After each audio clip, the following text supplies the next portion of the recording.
Welcome to the first produced YouTube channel for Muley Fanatic headquarters. Is that the proper terminology? YouTube channel? Yeah. It's a YouTube channel. It's a YouTube Whatever. video series. Yeah. Sure. Video series. That's, On that's what YouTube. we're calling this. I'm Josh Corsi, President and CEO of Muley Fanatic Foundation. Joey Fagel, Chief Operating Officer of Muley Fanatic Foundation. Chris Steffen, Director of Operations with Muley Fanatic Foundation. And we're here at the headquarters in Green River, Wyoming. Many of you may or may not know about Muley Fanatic Foundation, and hence the reason why we're doing this video series. We have spent the last couple of years producing a bi-monthly publication that comes out, and quite frankly, the moving parts within Muley Fanatic Foundation is pretty significant, and it's always a challenge to figure out what we can include and what we have to exclude from each publication, being that they come out every other month. And quite frankly, we also have the recognition that in this day and age, maybe this isn't the most efficient means of communicating with our supporters. So this video channel is going to replace this. We do have one more newsletter that is due out for November and December of 2018. And we do thank all those that have participated in that, and especially the sponsor of that newsletter, Maven. And again, I would encourage you, if you're not familiar with Maven, to go to mavenbuilt.com and check them out. Tremendous optics and a great group of guys and a solid company that I think you could feel well about spending your investment with them. This video series, we're not professionals at this. In our mind, this video series was going to be called The Campfire, and we have a sponsor of the video series, an outfit called Wheel Light. They make 3 different products that we have on hand, and by subscribing to this YouTube channel, you'll be entered in for a drawing. This is the pocket version, that's the camp version, and Joey's got the pack version. Joe, as you can see on the back, maybe you can be able to see that from here, it's got a fuse, but I'm telling you, anybody who spends any time in the great outdoors, whether you use this as a primary source for starting your fire, or you just have it as your plan B or an emergency when stuff goes south, this will save your life. And I'm a solid believer in this product and this company. We met this guy at the Game and Fish Youth Expo last May, Wayne Kennedy, that started this, and I told him then that your product someday is going to save someone's life. The elements can really change and put you in a dangerous situation, and fire is your friend. And when you're at a campfire, you're not lost. You can get your bearings and you can get a plan. So that's what this series is called, is Campfire Chat. And we're just here to talk a little bit about Muley Fanatic Foundation and let this video series grow into the many things that we're involved with and engaged with to keep you informed, but also maybe you'll learn a little bit about us that you didn't know and want to support these efforts even more. Obviously, a name like that, Muley Fanatic Foundation, it's pretty clear what we do, but for those that maybe aren't familiar, we're a 501c3 nonprofit organization that focuses on the conservation of mule deer, the furthering of the sport of hunting, sound wildlife management, and the efforts that surround that cherished tradition that we all adore. We're headquartered in Green River, Wyoming. We established here in 2012. We've got 14 chapters. We're now outside of the Cowboy State with 2 chapters in Colorado, 2 in Utah, and also 1 in Idaho. We have a pretty unique model, and that's been the key and the backbone, the foundation for our success in being able to grow this organization. The model, quite simply by design, is 70-30, and Chris, Director of Operations, who came on board with us almost a year ago. Yep. Hard to believe it's been almost a year, but November 16th will mark a year since Chris retired as the Chief of Police of the City of Green River and came on board as our 3rd full-time member of our staff. Chris, you want to talk about the model?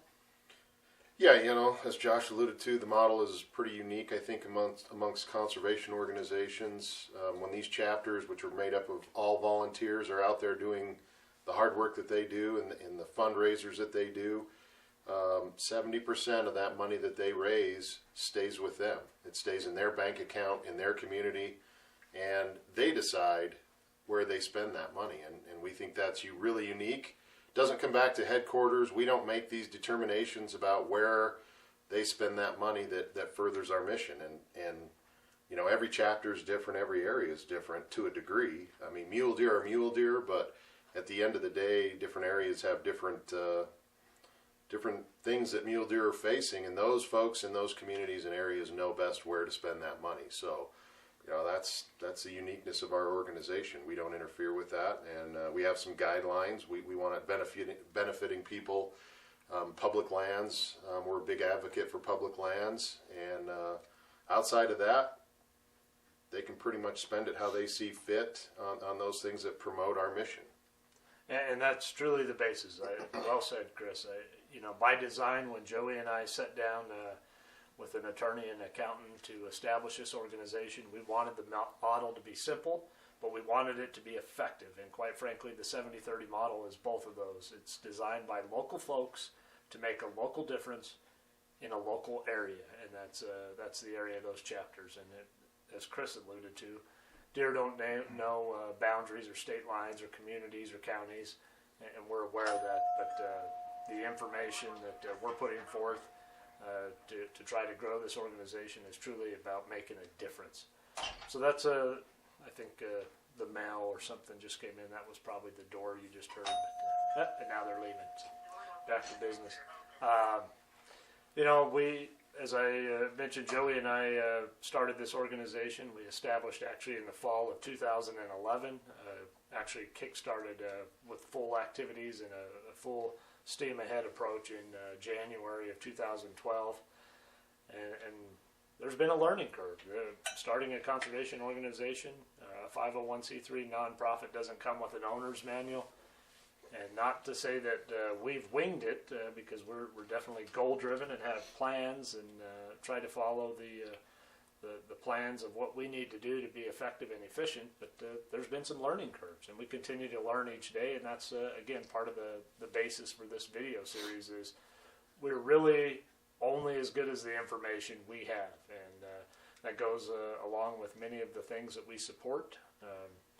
I think probably what put us on the map, which was a key item for us, it was a huge commitment, a $1.3 million commitment in our second year of being organized, was to look at a research project that wouldn't be a research project that would sit on the shelf upon its completion, but that could make a measurable difference, not just in one area, but across the board and across the West to help mule deer. And that project is called the DEER Project, Deer Elk Ecology Research. It's a project led by the University of Wyoming and a PhD candidate by the name of Matt Hayes under the direction of its principal investigator, Dr. Kevin Monteith. Joe, you want to touch briefly on that? I know we'll have a series just on that. Yeah. So just, I guess real quick, it's we've collared 50 plus female mule deer. About 30 plus female elk. They also collared, I think they're up to about 15 male mule deer. And as what I was told from Kevin Monteith the other day, this is the first and only project that has ever had 26 coyotes collared and online at one time. They haven't lost any of them, and people are amazed by that. The Game and Fish did collar some mountain lions. Predators have been a huge impact on the mule deer south of Rock Springs. Coyotes are probably the largest predator that's been affected to them. So that was the reason behind collaring some of these coyotes, so they could see the relationship between the fawning period and that and what they're doing and the activity that's going on. We have had some bear activity down there.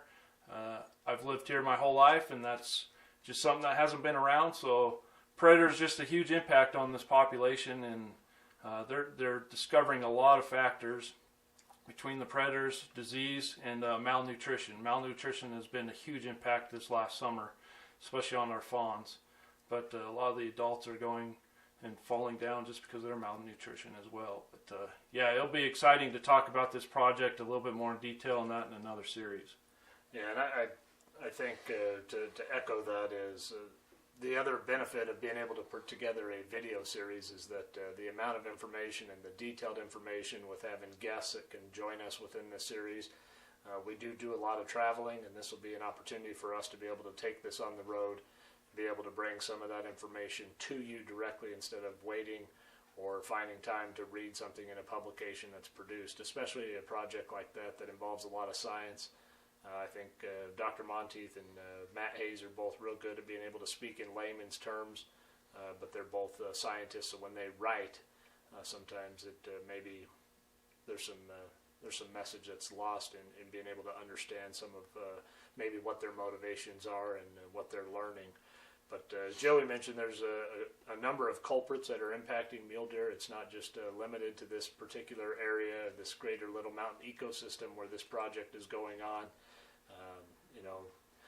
Kind of the same model that we put out to the chapters in trying to determine how they're going to allocate their 70% locally is, the chapter has a project allocation committee, and they are able to sit down together and review proposals, but, we encourage them to, quite frankly, and I may be dating myself a little bit just because he's no longer on television, but Dave Letterman used to put out a top 10 list, and while humorous, there's some good practice there. Is if you can identify the top 10 things that you feel are impacting mule deer, then it puts an opportunity in front of you to build a roadmap to maybe see how you can remedy each one of those. And loss of habitat, drought, disease, some of these can be real challenging, but wildlife-friendly fencing, predation, those are other areas of opportunity that can direct some action, and that's what this is really all about, is creating action that'll make a measurable difference. That's essentially who we are and how we got started, and clearly why we got started. It's a passion of ours. It's something we care about. Hindsight being what it is, we've talked about this a time or two before. The name like Muley Fanatic Foundation and the logo that we have that brands this organization, one could easily think that this is just an organization that's all about big deer. And quite frankly, with conservation, that's actually not the case at all. If you want to have a sustainable, healthy deer population, it starts with the fawns and the does. And we know that, and we're trying to do our part to just be part of the solution, while we've been blessed to be a part of this timeline. And it's on our watch, and we want to leave it better than how it was when we got it. So you can't be a part of conservation and not think about youth. And quite frankly, the terms are synonymous in our minds. Youth and conservation go hand in hand. And at the end of the day, again, we're just trying to leave this a little better than what we found it and make a difference. We're thankful for all the volunteers and the chapters that we have. Again, I mentioned a lot of moving parts. We have a very unique model, and that model is designed to make a difference. And because of that, we've had to come up with other ideas and other opportunities to be able to generate the capital that we need to be able to withstand as an organization to continue to be there. If we're not here, then the chapter ceases to exist. And so to think outside the box and to keep that model in place, we've had some other events that we've had to organize from headquarters. We have one coming up in December. It's a headquartered sponsored event. It's called the Cowboy Christmas Ball. This will be the 6th annual Cowboy Christmas Ball, and each one of those events have been a little unique. This year, the entertainment lined up for that is Chad Prather, a comedian, the political cowboy. If you haven't ever followed him, I encourage you to get on YouTube and check him out. I think you'll laugh and find him to be pretty good. And if you're interested, there's a few tables remaining for that event as well. In addition to the Cowboy Christmas Ball, the Mansface Mountain Music Festival was an event that we organized this past July. It was the first of its kind for us. And like anything we've ever tried, it was a learning curve. It is a huge learning curve. But I think it's something that, the seed's been planted, and now we just need to continue to water it. And, that's how you harvest a crop, is with care and nurture, and that's what we're doing.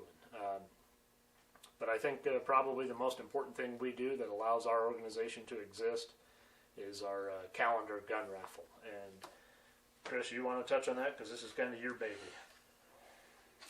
I don't know about this being my baby, but so this is year 3, 2019 gun calendar. So the previous 2 years that we've done this gun calendar, the premise of it, you buy the calendar, and we give away a gun every week of the year, plus 2 additional guns for Veterans Day and Memorial Day. This year we stepped it up, so we're giving away, we partnered with Davidson's Guns. So this year we ramped that up to 2 guns every week, just a sample of what January looks like. Shows the guns, description and picture of them. we'll give away 2 guns every week of the year of 2019, plus 2 additional guns for those 2 days, and that's 107 guns for the entire year. The calendars are $100. Besides the fact that you get 107 chances, because even if you win, your name's still in the tumbler for the entire year. So your name isn't pulled out if you win. We do a lot of different raffles and things where we usually charge $100 for one opportunity at whatever it is. With this calendar, that's 107 chances to win a gun. You win the gun. If you're not from here, we ship it to you. So there's really no costs incurred by you. And besides the opportunity for the guns, I mean, it's a pretty cool calendar with some different themed things. It's got our Band's Face Mountain Music Festival info. Just a cool calendar. But yeah, as Josh said, I mean, we rely a lot on the revenue that this brings in to fund headquarters. So maybe we'll touch on this more as we move forward. But that's a look at our 2019 gun calendar. Yeah, and I think one thing that maybe is a misnomer out there is that when we doubled the calendar guns from 2018 to the 2019 lineup, that didn't mean we produced more calendars. The calendars have always been set to be the same printed amount. We print 5,000 of those calendars. The only thing we doubled was the cost, only to help offset the additional expense of the additional firearms. And it's a significant investment. The calendar printing itself is about $7,500, and the firearms are, I think it was just shy of $52,000. Yeah, pretty good chunk. Yeah, pretty good chunk of money. But if you're interested in one of those calendars, we'd encourage you to get online at muleyfanatic.org, and you can buy one of those, or you can buy 10. You have friends. You have Christmas coming. You can buy 20. You can buy as many as you'd like at this point. I think probably the other thing that we need to talk about that is important for this initial series is, this organization relies and depends on its ability to have the support from people all over. As it was just mentioned, we do other raffles. That's from the beginning. That's how we decided we could get this deer project off the ground, was in order for that research project, and again, at a very expensive price tag, $1.3 million for a 5-year PhD project. We had to have a plan how we were going to generate that type of revenue, and so we've done a series of raffles that is called the Buck Fever Raffle, and the proceeds of those have all been paid to the University of Wyoming in seeing that project continue. It's in its final year of its field work. It has one more year of additional data analysis, and that'll be complete in 2020, and we're pretty excited to see where this can go and how it can provoke some change within the management of our big game populations in that area, as well as being able to identify landscape prescriptions and other things that we can do to again, make a difference, quite simply.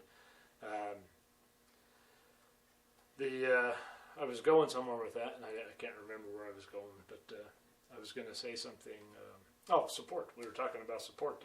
In addition to supporting maybe that specific project through raffles, which has been very appreciative by all those that have. The other ways that you can support Muley Fanatic Foundation is, like any organization, become a member. We have 3 different tier levels of membership. The annual membership is $35.